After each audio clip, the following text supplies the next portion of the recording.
ګرانو کتونکو نن د ډریم پیلس صفت کومه ولې صفت کومه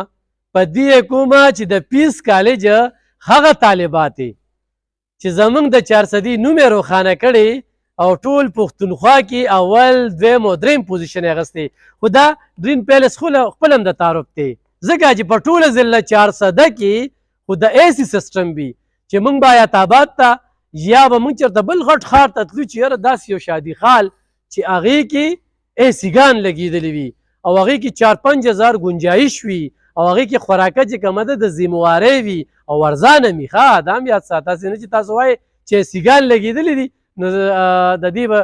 چارجز به هم ډېر مناسب چارجز دی نو ډېر زبردست شادي خال خو زه نن چې کوم د دوی دا خبرې کوم دا صرف د پیس کالج په وجه باندې کوم او ځکه یې کومه چې پیس کالج له نن هغوی مېلمستیا وکړله او بیا دا اعزاز به شمس افتزي چې هغې پرنسپل دی نو وسیم جان نظر خوا کې ولاړ دی وسیم جانه د شمس بې احسان منې چې زه ستا غورې تعارف ډېره مننه السلام علیکم الف خان وروره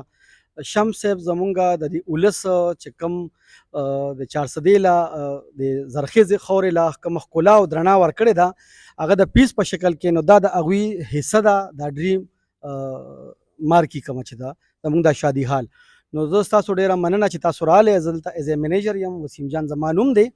او دلته موږ سره د 4000-5000 خلکو گنجایش دی او په سټینډرډ باندې نو موږ وایو چې ارینا ته هلته اوس مه ځئ دلته په کم بجټ کې تاسو ته ښه فیسیلیټي او یو ښه اکموډیشن کې ښه خوراک تاسو ته میسر دی او ایسیګان راځي دلته موږ سره په 400 کې ایسیګان دي چې دا په ډسټرکټ 400 کې هیڅ چا سره نشته د 5-6 هزار کسانو موږ سره گنجایش دی د 400 لګزري شادي حال دی او دا موږ د دې ضرورت وګڼو چې یاره یو ښه سیسټم دی موږ په 400 کې انټروډیوس کړو نو اوس ته ارینا ته د تلو ضرورت نشته خلکو ته چې 400 ولس ته زموږ میسج دی چې راشئ او د ډریم پیلس نه خوندونه والئ او د خپل پروګرامونه دلته ښایسته کړئ ذایقې یې ښه وي ذایقې لحاظ سره انشاءالله موږ په چیلنج باندې وایو چې د 400 څه کوي چې یاره په ټوله پښتونخوا کې دی زموږ ریزلټس کتلي شوي دي او خلکو مطمئن دي نو خلک ډېر په خوشحالۍ راځي نن موړه منو په ما ځکه ذایقه نه ده لګېدلې ځکه دا خبره کومه خو دا ته وایه اکثر شادي خال ته چې لاړ شي که نه نو په ګنټو به انتظار کې هغه کس یې پی کړي وي نو هغه یار زما خو کار دی نو هغه ورته بیا لکه پرې بچت شي نو تاسو ټیم ورکوئ که نه چې کوم ټیم وروره داسې ده چې زمونږ د ټایم مینجمنټ هم مونږ باقاعده خپل سټاف له ټریننګز ورکړي دي چې هغه مونږ ټایم مینجمنټ هیڅ قسمه هر کسټمر ته هغه فیم د راړاګانو د ښکلا دپاره هم فیسیلیټي مونږ کړي دي مونږ سره یو ښکلی بیوټیشن دی مونږ سره سټوډیو ده مونږ سره د لګزري کو څوک وایي چې های فای پروګرام کوو هغه فیسیلیټي مونږ سره شته حتی چې مونږ ته لاهور نه وته د کراچۍ نه وته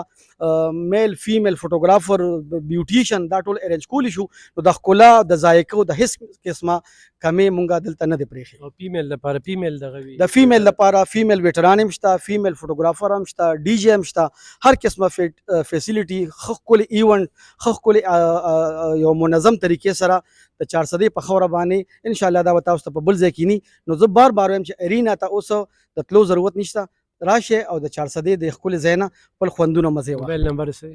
زمونږ موبایل نمبر دی وسیم جان مې نوم دی دلته ایز ا جی ایم مینیجر کار کوم 0343 55 11 385 یو ځل زه بیا ریپیټ کوم 0343 55 11 385 دی باندې تاسو خپل بوکینګ مونږ سره یقیني کولی شئ ګرانو کتونکو دا نن چې تاسو ته کومه خبرتیا درله نو دا بیا وایم چې دا د پیس کالج د هغه طالباتو چې اول دویم دریم پوزیشن یې اخیستی شمس صاحب چې پرنسپل دی د هغه په وجه باندې تاسو ما د یو نوې پراجیکټ نه خبر کړئ چې په 400 کې ډریم شادي خال چې کوم دی یعنی پیلس دا خو هم شته دی دا زمونږ بدقسمتي ده موږ دلته کې ډېر ښه سرمایه کاري کړې ده خو موږ شومتیا دومره کوو چې د خلکو د خبرولو لپاره موږ هېڅ قسمه کردار نه ادا کوو او په دې کې دغه شادي خال والا نه ګیله کوو چې پکار و چې مخکې د خلکو خبر کړی وي او ډېر خلکو د دې هر وخت بوکینګ روانو خو ګیله اوس د وسیم جان نم کوم او د باچا صاحب نم کوم بیا به راځم دننه به دغه سټوډیو هم ښایو او دننه به پکې ګرځو نو ضرور راشئ